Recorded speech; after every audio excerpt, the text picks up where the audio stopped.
The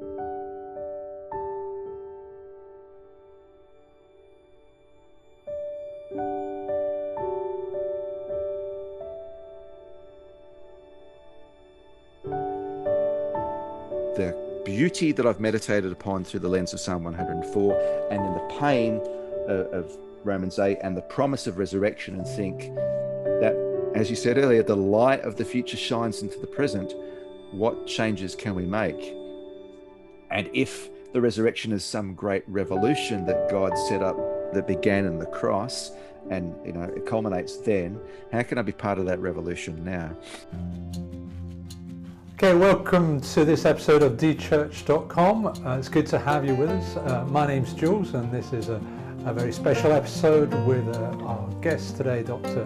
Mick Pope, who is, he's a doctor of meteorology, and we're going to talk today a little bit about some of the issues surrounding the environment, climate change, justice in the world, and the engagement of Christians in those issues. And perhaps your experience has been one of noticing that the church doesn't always engage with those issues, and so we want to talk a little bit about that today as well.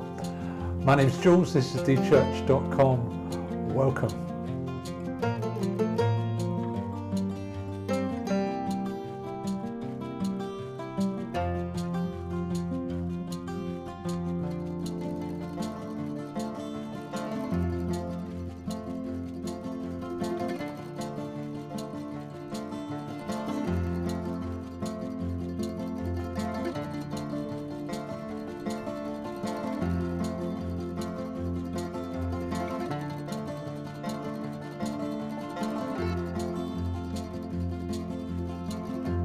Well, as I've said, I've got a guest with me today, Dr. Mick Pope. Mick's a friend of mine, and he lives in Melbourne like I do, best city in the world. And he's going to educate us today in all things related to theology, climate change, the environment, God, the world, and everything.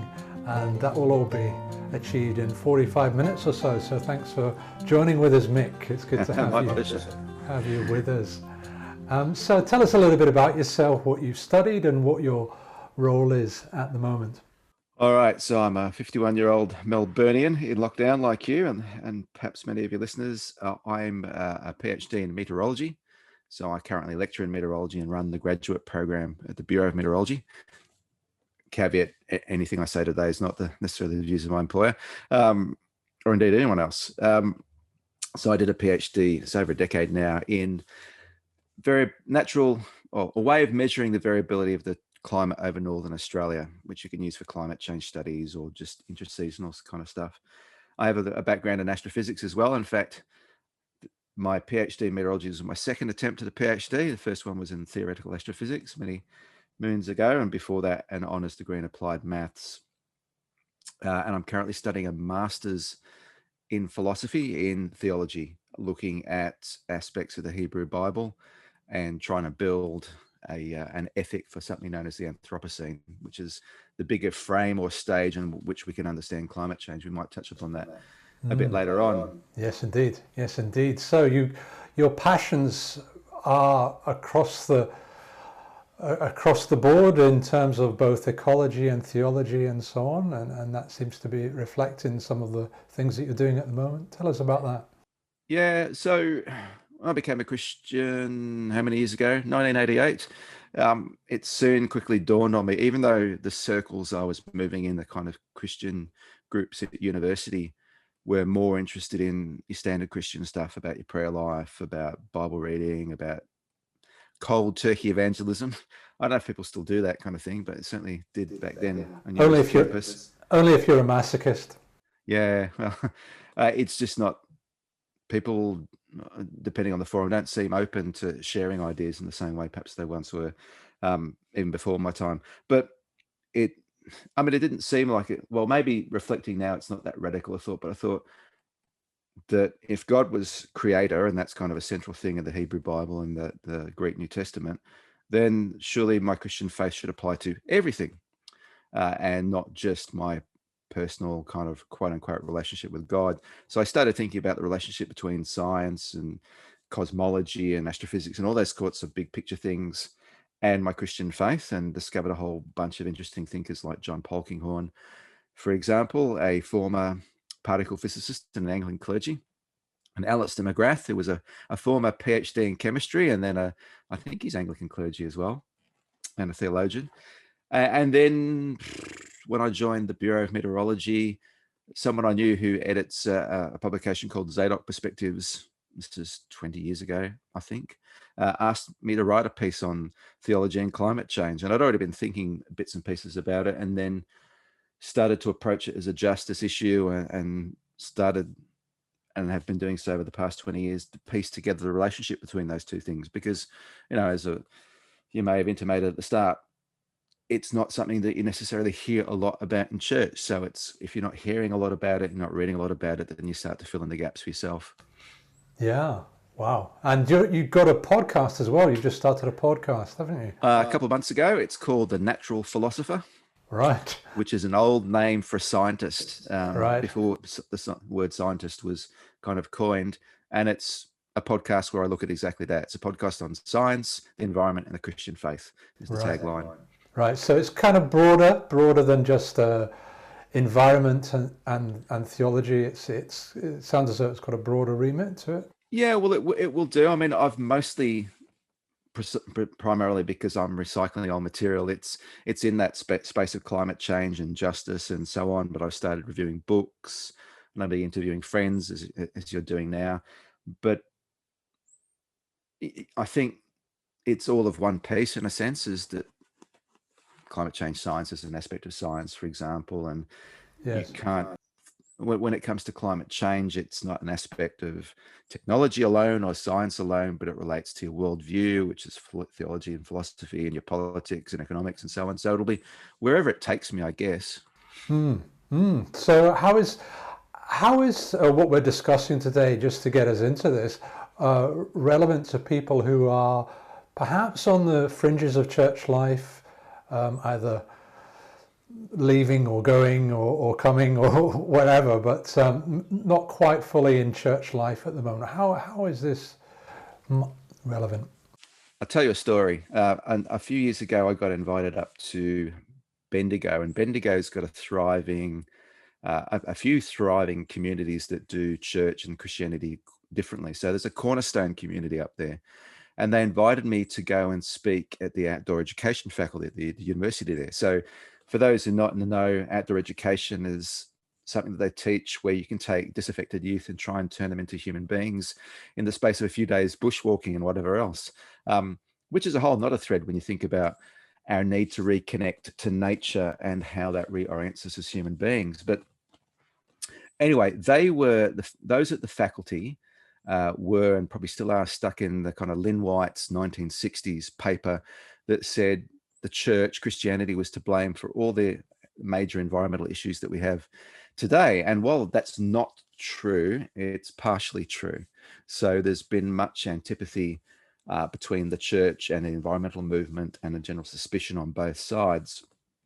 But when I spoke at the faculty, and then I spoke at what's called the Old Church, which is an old Uniting Church, and it's got all soft furnishings in now and no hard pews and stuff, and a wonderful community garden.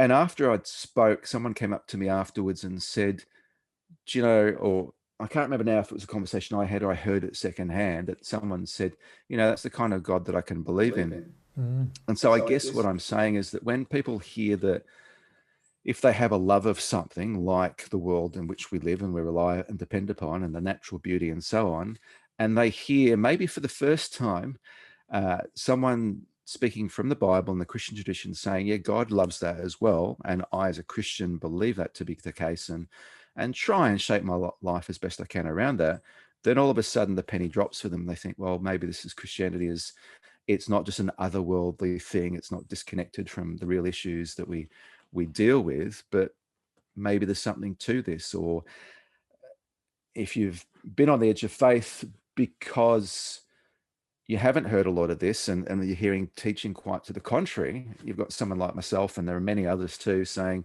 well, that's not the case at all. These two things kind of go together. Then I think that's a message worth proclaiming. And it's not just an opportunity to sell the traditional Christian message. It is taking what people consider to be the traditional Christian message and saying, actually, it works on a bigger stage that encompasses everything. Right, right. Yep. And folks who've listened to this channel will have heard me talk a little bit about this as well. So how do you view the non-human world then, given that perspective on nature, on the environment and its importance? There's a couple of ways, I guess, I approach it. This with my science hat on and my theological hat on. Not that they're separate hats, really, but you understand the contrast. Science really does tell us how deeply interconnected we are with everything else. So even the phrase "the non-human world" is probably something that's a bit problematic. But so science will say that we've got a shared 4.5 billion years of evolutionary history, and that you and I are not made up of different stuff from the worms in your garden or the apple or the banana that you eat. They'll share a fair amount of DNA and certainly all of the chemicals that are involved. Science will then, of course, tell you that the 13.8 billion year history of the universe are all obviously tied together, and that we're, to quote Carl Sagan, we're made of star stuff. But then when you look at what's known as Earth system science, it talks about what a complex and interrelated whole the Earth that we live on is, that there's a relationship between the atmosphere and the oceans and life itself and the solid Earth, and all these things work together. It goes back to James Lovelock's Gaia theory, and it's now called Earth system science, to use a more neutral term. So on that hand, it's like there's no such thing, or rather the dichotomy between culture and nature, or human beings and the non-human world, is a bit stupid, because we are of one stuff and we depend upon it. And now we're the ones who are particularly driving damage and great change to everyone's detriment, ourselves included. And then on the other hand, you've got the theological picture, which talks about, I guess, so we tend to think, or Christians can tend to think of a couple of different fundamental categories, and it's like God and human beings on the one hand, and then the non-human creation on the other.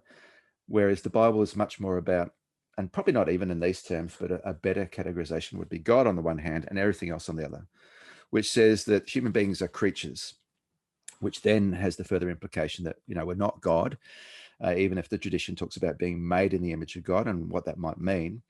But then there's just all these things that the Bible says. So for example, Genesis 2, that there's this wonderful pun in the Hebrew, Adam from the Adamah, or you might say humans from the humus, that we are from the dirt.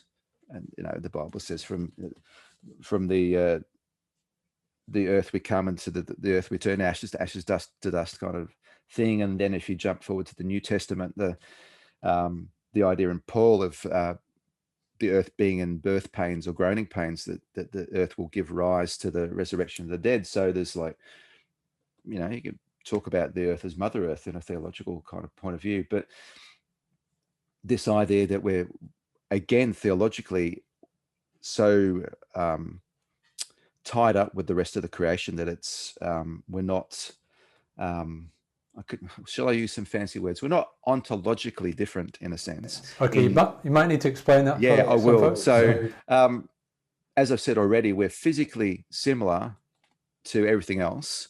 And again, to put the science hat on, when you look at the intelligence of chimpanzees or whales or crows, or there's all this stuff now on neuroscience of different species that says, well, we're not entirely unique in the kinds of things that we think make us human. It's more in degree rather than kind. But when you add it all together, you get this incredibly smart, mostly upright walking ape. So it's not just a matter of being per se, but it's our function that we're given in creation. If you look at Psalm 8, that I was reading this the other day to my wife, says, when you look at the stars, if you can see them in built up Melbourne, and ponder for a minute, what are human beings that God should give a hoot, but we're made, a little less than God and dominion over these other creatures. So it's not somehow like we've pulled ourselves up by our evolutionary bootstraps, but it's God saying, okay, I've put you, quote unquote, in charge. Don't make a mess of it. And look, we've made a mess of it. But that we compare ourselves to the creative acts of God. Well, that really does and should make us humble. Yeah. So what is our responsibility for, I don't know if I can use the phrase now, the non-human world? Non-human, more than human, other than human. It's one of the phrases in a commentary on Romans really bugged me. The commentator wrote subhuman, which is, language is incredibly important. I don't have the right phrase for it. What's our responsibility? Well, if you buy into the language that we are given dominion, you need to unpack that properly. And one of the responses of Lynn White, I mentioned that paper earlier, written in the 60s, was that people have taken the idea of dominion and run with it in a very negative direction. And you'll find a lot of Christians today will say, well, it's our earth and we're free to do with what we like. But that's not the picture that's presented. And the fundamental shaping or orientation of that account, Genesis 1, is that we're made in the image of God. And what do you see God do in Genesis 1? You see the Spirit of God resting over the waters of the deep, and the deep, the word in the Hebrew is related back to ancient Near Eastern creation myths, and it carries out the idea of this amorphous chaos. And in Genesis 1, God takes chaos and brings order out of it. And, tied up very much in that in the Hebrew worldview was agriculture. So there's this account that this seed-bearing plants are given to humans, and the green, I may have this around the wrong way, the green leafy plants are given to the animals. So it's this set up order in creation so that everyone has something to eat and everything has its place and a place for everything. So if we're not order creating, but instead we're disorder creating, chaos creating by the way in which we chop down all the forests and pump out too much greenhouse gases into the atmosphere and pollute the oceans with plastics and petrochemicals and all the rest of it, you're creating disorder, you're creating chaos, because you're destroying creatures' ability to carry out their function, whether it's to fill the air with birds, or fill the oceans with fish, or be fruitful and multiply for all species, because that command's given to both the birds of the air and the fish in the sea and human beings in the account. Yeah. So we're meant to be order bringers. Yeah. I mean, I find that that whole phrase of having dominion over the earth just got so appallingly used right the way from the 19th century, or even before that, to legitimate a kind of raping of the land. Everything from the vast buffalo herds of North America being almost wiped out, through to the way we just take and take and take without giving back, and don't feel like we're there as conquerors and are separate to the land, is such a profound. The issue is that scholars seem to think that Psalm 104 comes before Genesis 1.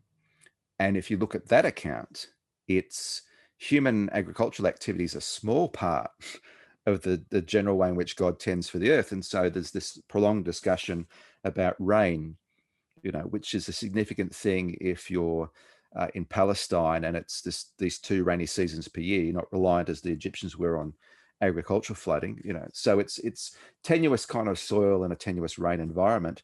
And there's a couple of verses that talk about bread to gladden, I forget precisely what it says, but bread and wine. And the rest of the account, several verses, is talking about the way in which all the other creatures rely upon the water. So I guess the point I'm trying to make is that if you privilege one creation account, and there are several in the Bible, over the others, and make that your dominant narrative, chances are you've got an axe to grind.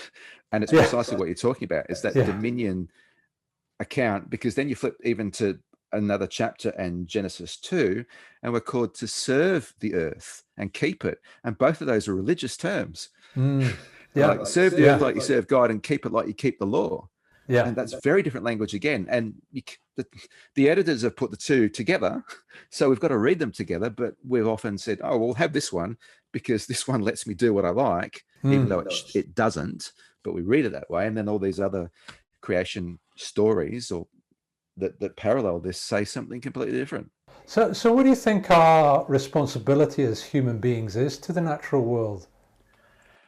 So it would seem to me, oh, where do you start? I mean, Yeah, big question, isn't it? yeah, it's a huge question, but the first thing is probably, so if made in the image of God and God is a creator, therefore we're meant to create order and beauty, then anytime, and Alain de Botton says this at the end of The Architecture of Happiness, he says something along the lines of that any building that you make must do justice to the landscape in which you make it, because you've displaced a whole bunch of other creatures. To live, to exist, necessarily means some degree of displacement of something that was there before, and all creatures clearly do that. And so whatever it is that we build or construct as human beings must be done in a way that doesn't detract from what was there before. Or I think too, to come back to something I said earlier, the fact that the Bible recognizes Genesis 1 as an initial creation account, that all the other creatures are meant to be fruitful and multiply as well, means that our blessing to be fruitful and multiply is not to be to their detriment either. So you mentioned buffalo. That's an interesting one, because that was more than just an ecocidal tendency. That was a genocidal one as well, to force American Indians onto the reserves.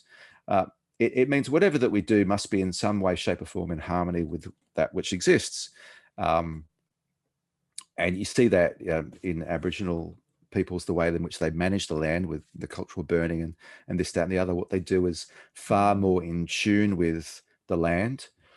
I had this discussion with someone at a conference recently. They were I had a soil scientist and a forester in the same session. I was trying to say, well, shouldn't we, for example, take Uncle Bruce Pascoe's advice seriously and start growing traditional Aboriginal crops rather than maybe rice or wheat so much or whatever, because the native ones can be grown in a way in which is far more in harmony with the land. So that's just, for example, one way of thinking about it.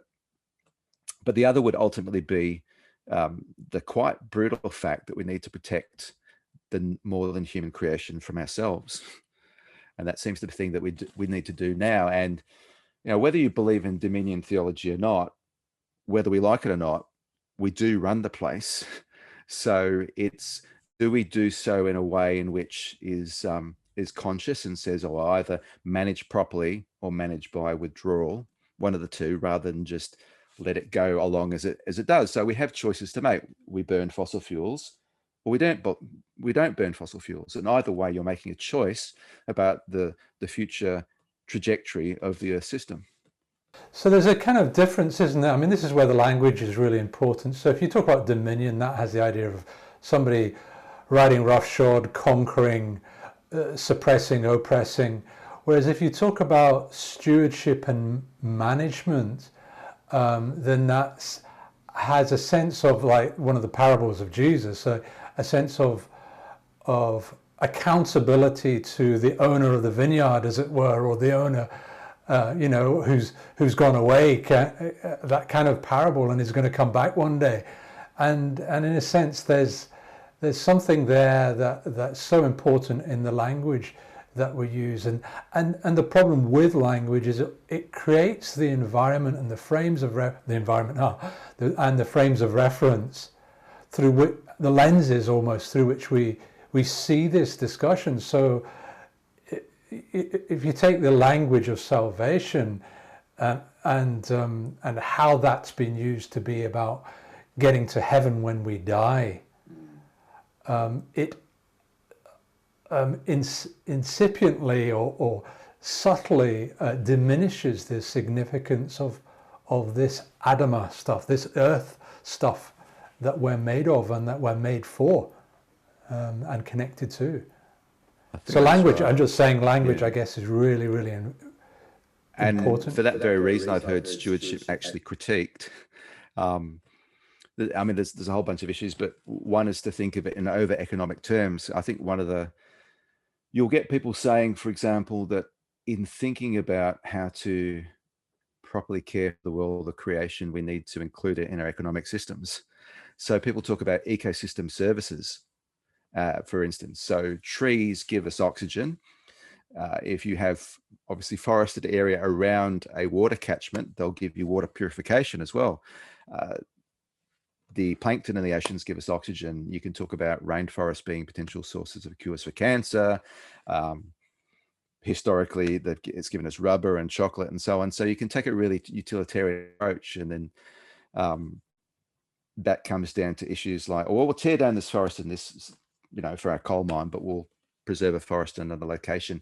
But they're not the same, they're not the same place. And that wouldn't make any sense in an Indigenous frame, thinking about country and place and belonging and so on. So even that language is not fraught with danger. But I do like what you're saying about how that does tie in the parables, and it's not ours.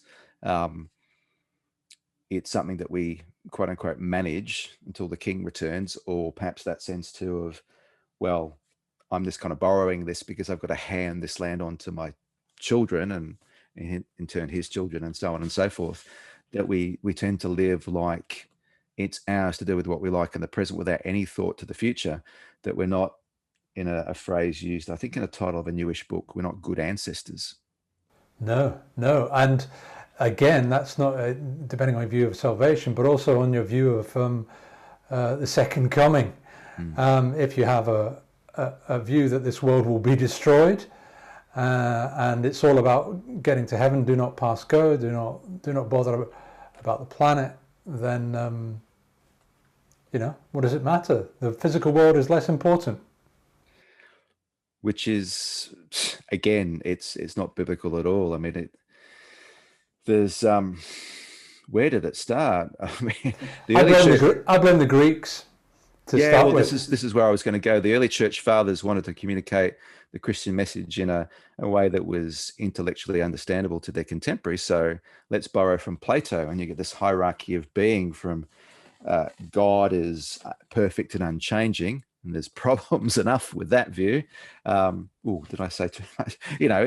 This feeds into classical theism, but then it's this kind of degraded order of being until you get to the world in which we live. And then soon people start to think about going to heaven when you die. And the two rejoinders to that, firstly, the Hebrew Bible is incredibly disworldly and an incredibly underdeveloped idea of what the afterlife looks like. You've got the shades or the shadows, the Rephaim in the Old Testament, and which psalm is it that talks about how the dead can't praise God? And then you get the idea of the resurrection developing late in the piece. Then the New Testament, it's all about bodily resurrection, which is how we know that Jesus was not guilty of being the charge of being a revolutionary or a false Messiah. That's how we know that he is the Son of God in that messianic title. And then Paul squeaking in that he's divine as well. But it's also pointing to the future. So, I mean, here's an interesting theological divide. You've got, on the one side, conservative evangelicals obsessing about the bodily resurrection of Christ, as we think we should, but neglecting what that might mean for justice or the restoration of all things. Revelation 21:5, God's making all things new. And then, if you'll forgive me, on the other side, the liberals, those who might read John Shelby Spong saying, no, it's not important that the resurrection be bodily, but then really into injustice and environmentalism and so on, and can't see the connection between the two. So sitting in between, I want to say, yes, it's fundamental to the trajectory of the Hebrew Bible and its understanding of justice being done, replacing, if you will, having many children as a sign of your ongoing kind of existence through them to, no, your individual existence was part of a community too, but as a resurrected individual, but then in a resurrected, transformed world. So to then turn around and read 2 Peter 3 like a stoic, that the world is literally burned up rather than the deeds of human beings purified, and take Romans 8 and the groaning of creation waiting for the resurrection, and the deep, intimate connection between the fate of the creation or the natural world and human beings, it's just, there's a real lack of integration of thought on both sides. Yeah, and for those of you who are just trying to keep up with what was just said, I have actually spoken about those two texts that Mick just mentioned in an earlier podcast, and absolutely. I mean, let's talk about the connection between what we're talking about and justice, because it sounds like we're just talking, well, we ought to cuddle a few pandas and not put our plastics in the ocean, sort of thing, because the turtles don't like it. Tell us about a little bit more about some of the implications you think of about how we Sure. I treat mean, the environment. in fact, and it's not a big jump once we've done that to go back to the non-human or the modern human from that perspective. But if you look at the history of human beings' impact upon the planet, I guess we've always done it.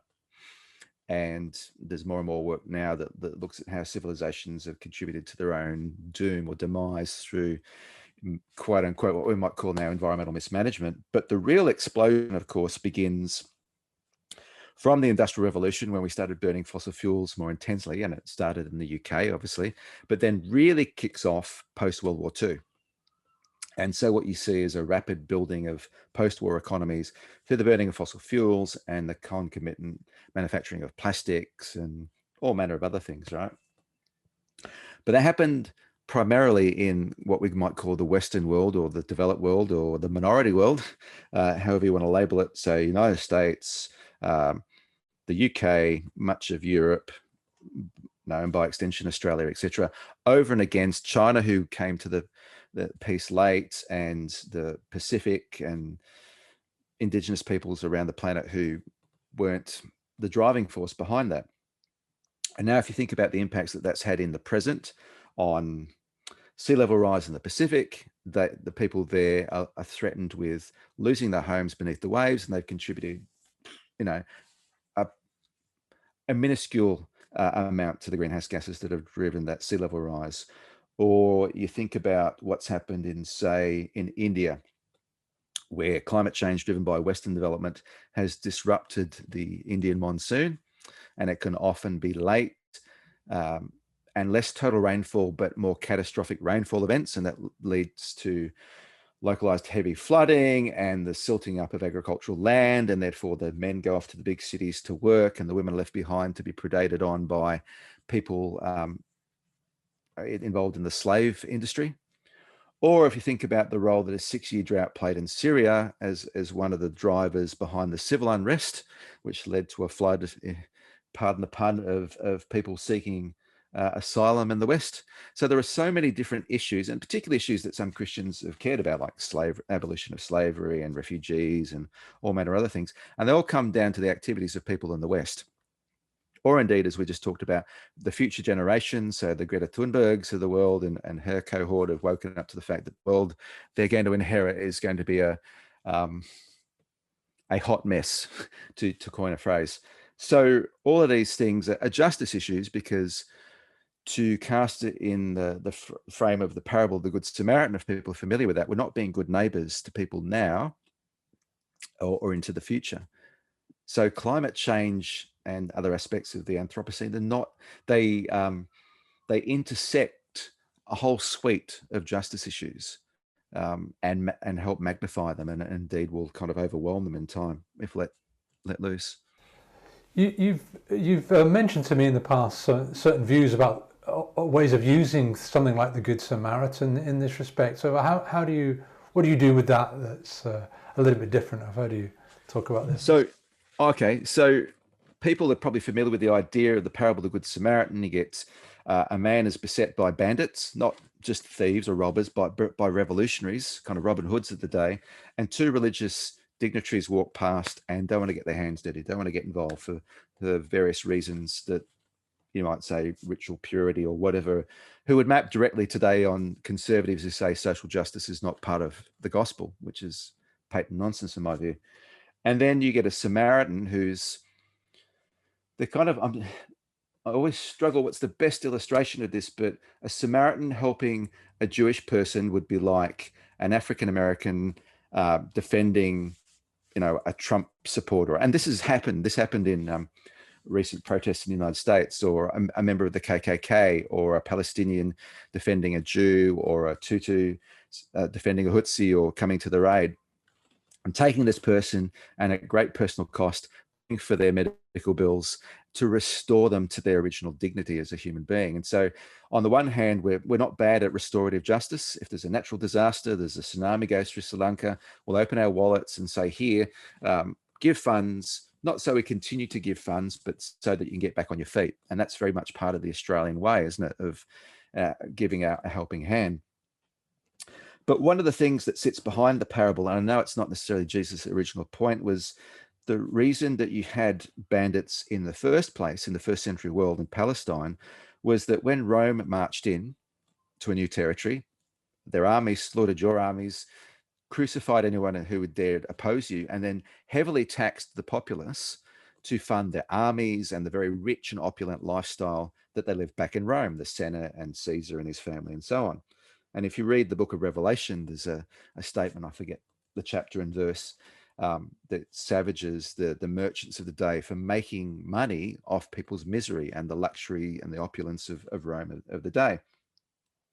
On top of that, to run the temple, which itself had become a corrupt system in Jerusalem, there was a temple tax as well. So if you were a farmer and you had a bad crop and you had to borrow money and then you had another failure, under all that taxation pressure, it was very easy to fall either into, you were a day worker, like in so many of Jesus' parables, or you fell into banditry because it was a way to make ends meet. So you became the local Robin Hood. And these people were incredibly popular with the locals at the time. So while I think there's a very strong command for Christians and those in the church, and indeed everyone, to say we're going to give a helping hand to people when they suffer, whether or not it's their homes disappearing beneath the waves or their crops have failed because of heat waves or whatever else to do with climate change, if you do nothing about the underlying injustices implicit in the system that arises, these things will keep happening. And for us in the West, it's dealing fundamentally with the drivers of climate change, the fossil fuel industry, the agricultural kind of machinery, and some might say the eating of meat in such large quantities that drives land clearing, and all the other things, rampant consumerism, the manufacture of plastics, all these things that you might think are really fringe issues, but they're all part of the system of capitalism and the lies that we've been sold about you need to have a lot of stuff to make you happy, that we need that the gospel actually challenges, because Jesus, of course, has a lot more to say about mammon and money than it does, for example, about human sexuality. Yes, indeed. Yeah. And so justice is at the heart of any discussions and any validity of the church and the scripture in our 21st century. Or else we're just making a Jesus of our own making. Mm-hmm. I mean, ultimately, the cross is meant to be about justice, about setting the world to rights, reconciling us with God, but not in a private one-on-one relationship. But as I said earlier, Revelation 21, making all things new. You compare that to Genesis 2, and all the language that's used is all holistic and global, and it's nature right down to the leaves of the tree, or the trees, as it turns out, of life, are for the healing of the nations. So it's not just about your personal one-on-one. Christianity is not a privatized spirituality, but a very public declaration about the lordship of Christ, to use more, I guess, Christian jargon. Which is a massive problem for the theologies that so often come out of the pulpits of the West. On the one hand, you've got many good Christian people who want to care about social justice issues, but it's even more radical than we sometimes imagine. The very way we view the world, the way we view money and power and ownership has to change, or else we're screwed. Do you retain hope? Do I retain hope? Well, Terry Eagleton has a book entitled Hope Without Optimism. And so I guess there's a sense in which, well, theologically you hold on to hope because there's a sense in, doesn't matter how pear-shaped it goes, there will be redemption and renewal. But I get a strong sense that just because, I mean, let's take Romans 8, for example. It says that the whole creation is subject to frustration. And so there's a divine passive in there. It's like God is doing it. And so the path to redemption is through suffering. Romans talks about that for the Christian as well as for the creation. But it doesn't mean that just because Paul can say all things work together for good for those who love him means that all things are good. So you can get to the same point via a bunch of trajectories, I guess, is what I'm saying. And as I would like to choose the one that involves the least suffering for humanity and the creation. And so I'm hopeful of that. Well, we're in for at least the 1.5 degrees of warming that Pacific Island nations lobbied for, so that they don't lose their countries. So we are certainly in for a really rocky ride ahead. We're seeing that now. Anything from the forest fires in Australia last summer and for California now to COVID-19, which is a symptom again of bumping up to nature and destroying habitats and so on. But I'm hopeful that we could see social tipping points where society shifts trajectory. Well, we've seen them before. I take great kind of encouragement from the school strike and Greta Thunberg and all these other things. It's interesting, there was a paper came out earlier this year that talks about social tipping points. I should say a tipping point is a point where a system, whatever it is, goes from one state of being to another relatively rapidly. We've already seen them. I mean, see how we've jumped onto cars, see the great acceleration of the Western economic system, post-World War II, those sorts of things. There are very few farriers around these days, but there's a lot of auto mechanics. But this article said that one of the social tipping points where Christians could be involved in, or church leaders or philosophical leaders or whatever you like, was in demonstrating or encouraging people to see the evils of fossil fuels. Okay, they've delivered us to a point, and now it's time to leave them behind. So there's hope in that. I mean, there's a divestment movement been going for a while now, and where the church can get in. But I also think we've got a lot more to say, because it runs a lot deeper than the greenness or otherwise of our energy generation systems, but the sustainability of our whole way of life. So you see little bits and pieces of that, but then you're coming up against corporate greed and systems in place that do their best to retain control. And, you could talk about policy decisions in various countries and the continued relationship between governments and fossil fuels industries, for example. Those things need to be loosened. But, there's this huge groundswell in many communities. So I guess I'm hopeful that those things continue to trigger a rapid change. And even still, you've got people in banks and economists saying this, and even in the fossil fuel industry itself, that we're at a tipping point that all of a sudden stocks in oil and gas and coal won't have any value anymore. So that may be coming soon. Those sorts of things are rather hard to predict. Yeah. So how would you respond to someone who's left the church because of its silence on some of these kinds of issues? Look, I've got a lot of sympathy for that. People leave church for a lot of reasons, partly because or very much because they feel they're pushing against the dominant narrative. I guess the first thing I'd say was, in very, very briefly, we've outlined now an alternative narrative that says this is the sorts of things you can say and think about that feed into the way that you do in a more holistic and integrated sense, that you needn't leave your social conscience behind when you enter church, which seems like a very interesting problem to have. So that's a possibility. There are the other thing is that not all churches have that dichotomy. There are some churches that exist. There's things like the Forest Church movement, which actively embrace that. And I keep promising myself to start doing something about that.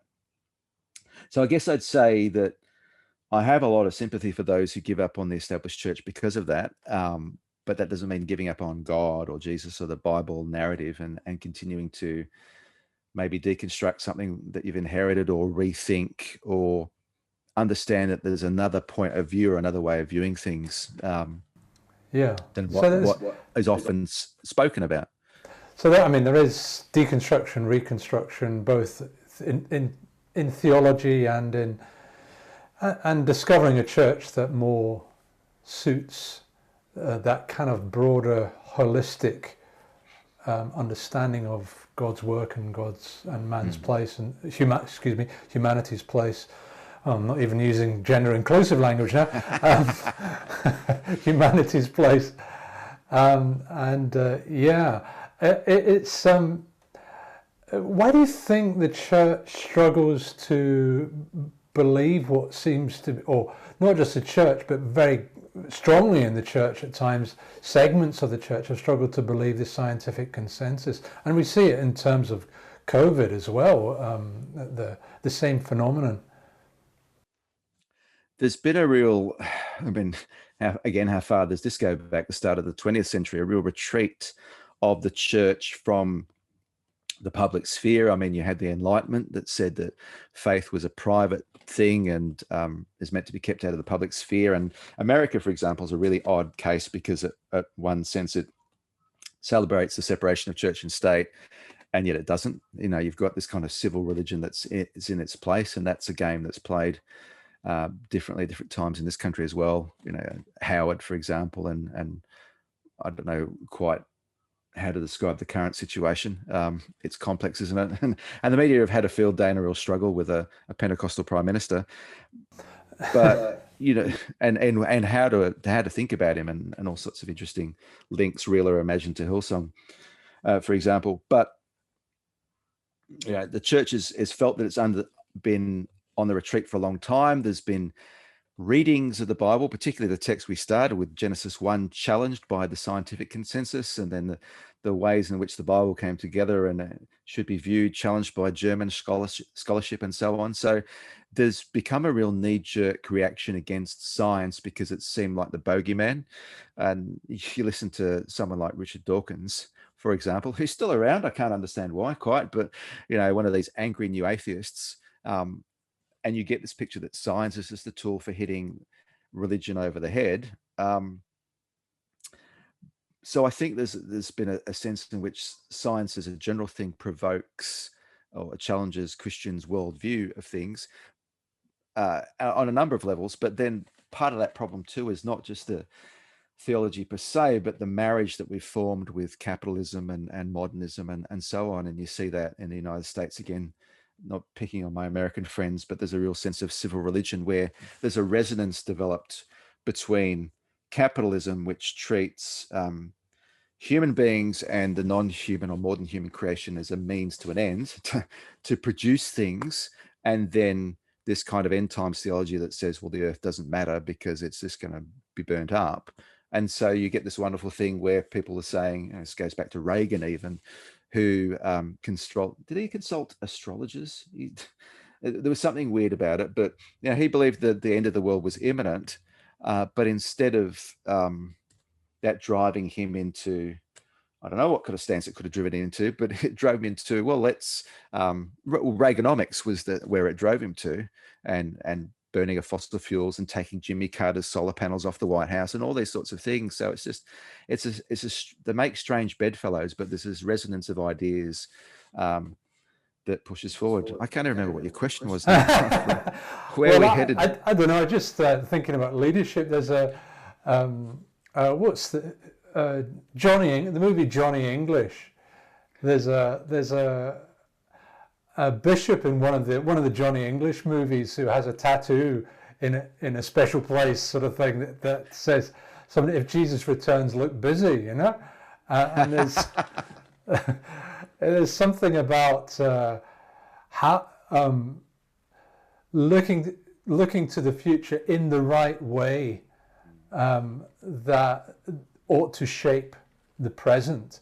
So if I want to become a grand finalist in a football game of some description, then I will spend hours in the present kicking a ball through a hoop or a goalpost or whatever. And so the future is shaping my present, but in the right kind of way.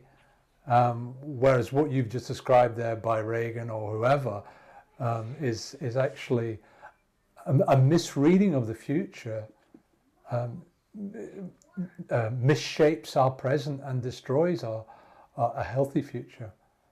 Yeah, there's a few issues. I've remembered the original question now. So there's certainly that, but and historical reasons for bad theology, but there's and it's quite ironic when I just reflect upon what I've just said, because there's a fancy word called which is syncretism, which is kind of like a merger of different ideas or worldviews, and the church is so worried about absorbing green or liberal progressive kind of ideas they think that are antithetical to the Bible, and neglected the fact that the Babylonian captivity of the church really is our comfortableness with our power and our privilege and with capitalism. Even there are even some more progressive churches too that have traditionally been more at home in the environmental space, but because of declining attendance, it's like, oh, we can't focus so much on that because we need to focus on quote unquote the core issues again, which is ensuring our own existence. So anytime you lose, and here's the thing, anytime you lose the servant attitude or approach of the church and focus on self-preservation, then a whole lot of other issues are going to fall off the radar and not receive the focus that they deserve. But I think the church is incredibly fearful of a whole bunch of things, of becoming irrelevant, of science and how it might challenge its worldviews and what it considers to be progressive views that will contaminate the gospel, depending on where you are, particularly the more conservative end of things. And they're all nonsense. It'll not been the case at all. I mean, I, as an evangelical, went back to the Bible and thought, wow, I'm actually surprised there are so many resources in the Bible that support an idea that God actually cares about all that's made. I've heard it pitched where it's been pitched so that mission and evangelism are set against caring for the environment. So one person that I had a conversation with one time used to work in a game park in southern Africa, and then became a missionary and said, I'm doing a far more important job now than looking after cheetahs and lions in the game park. And I kind of tried to argue a bit with him on it. At the time, I don't think I had a well-framed theology. Do you have how would you have responded to someone like that? Is it an unfair pitching of one thing against another, or is it what's your response to that conversation? That's a fair question. And look, for some, clearly, I mean, if you accept the body narratives that Paul uses to provide an alternative view of society to the Roman idea of the body, is that everyone has different roles and functions. And look, fine, if you want to be a missionary / evangelist, whatever, you have no business in denigrating the calling of anybody else. It's falling back into Platonicism.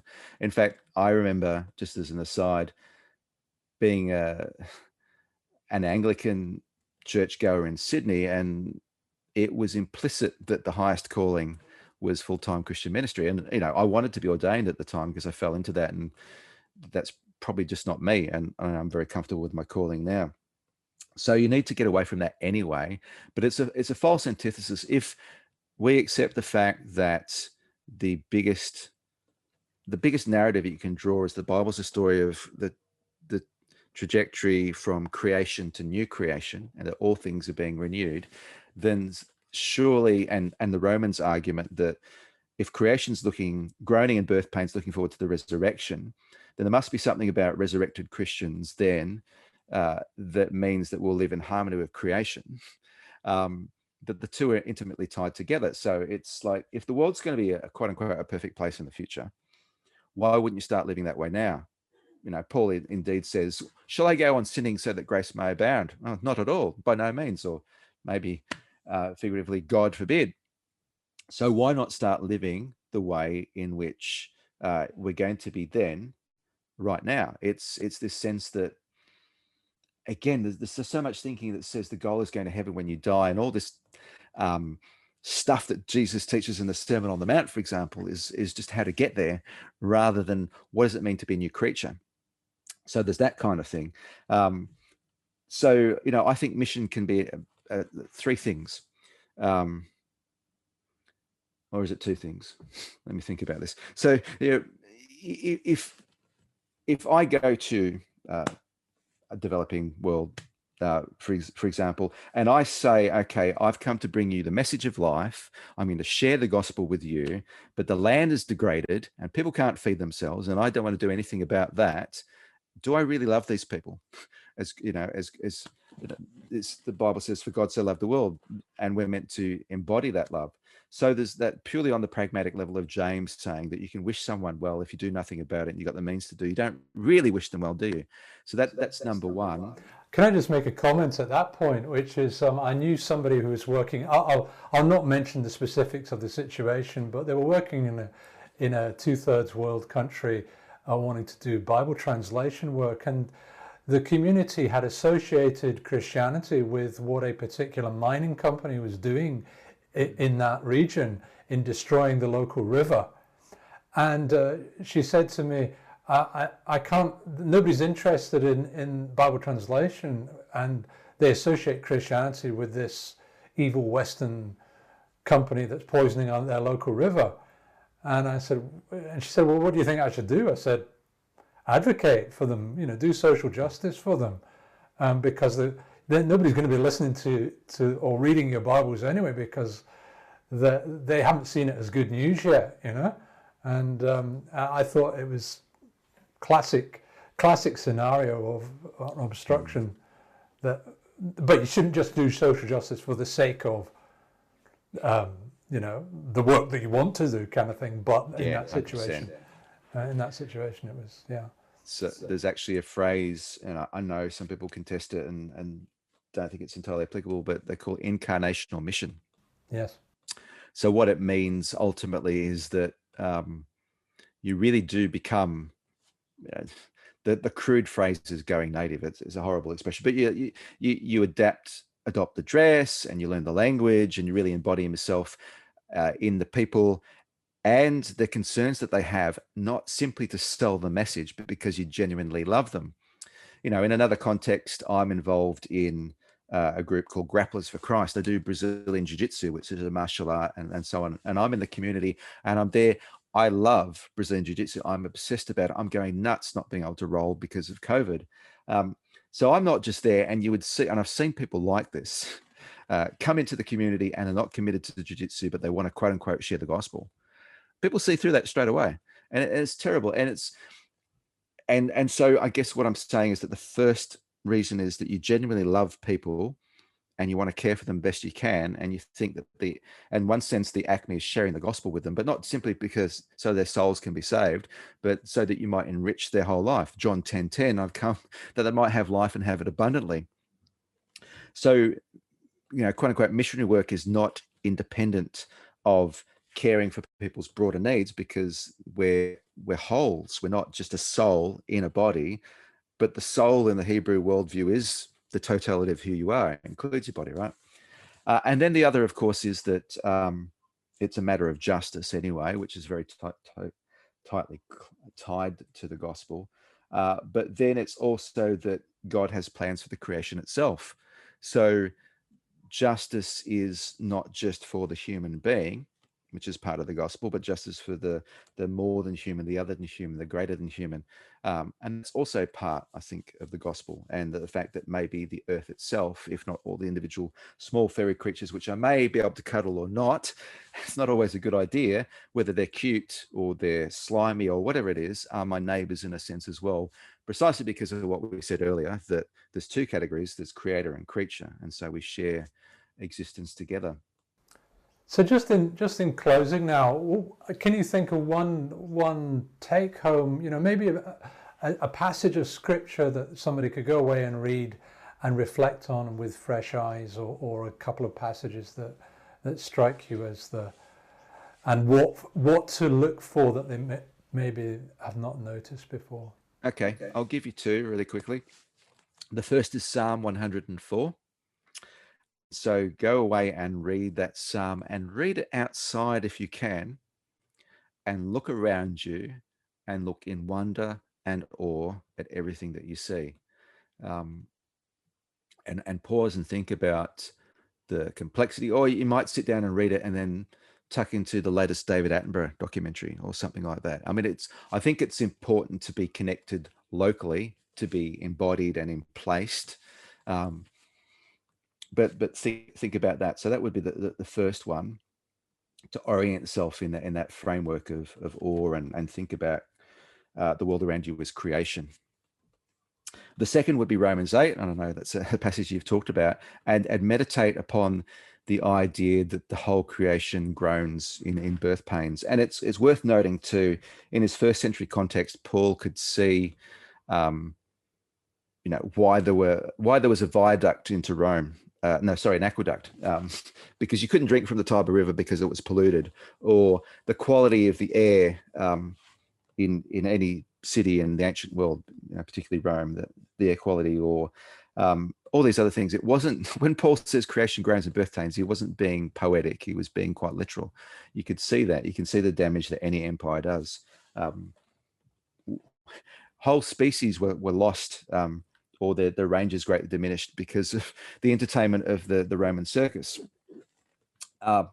So read that passage and think about the groaning of creation and birth pains, and then watch the news about environmental destruction, about the fires, the literal cries that the beekeepers in New South Wales would have heard when they went to forest to check on their apiaries and heard creatures screaming in pain from the bushfires.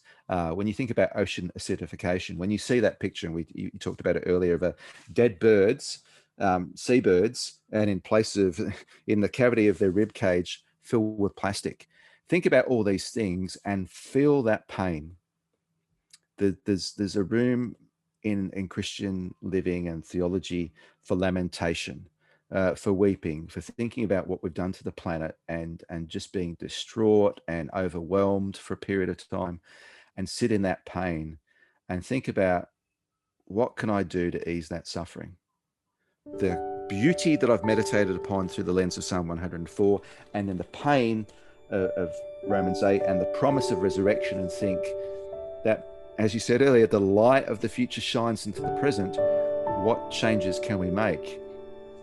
And if the resurrection is some great revolution that God set up, that began in the cross, and it culminates then, how can I be part of that revolution now? Wonderful, in whatever way it might be. Wonderful note to end on. I without adding too much to that, it strikes me there's a phrase that Jesus uses in the Sermon on the Mount: consider the lilies, consider the birds of the air. And it's a word of study, look at diligently, carefully reflect upon, see what it's saying. That's the text for me. And of course, growing up, I've always thought that was so very nice: smell the flowers, smell the daisies, sort of thing. But after what you've just said, it could probably just mean so much more in terms of both the hope and the despair. Well, not despair, but certainly the larger laments that we need to participate in, that we try to avoid. We want to be creatures of comfort. And great sections of scripture to reflect on. You've been listening to Dchurched.com. Thanks for listening or watching on our channel. I've been talking to Dr. Mick Pope, and my name's Jules. Thanks for listening. Don't forget to subscribe and like our podcast, or if you're watching this on YouTube, to do likewise. See you again soon. Bye-bye for now.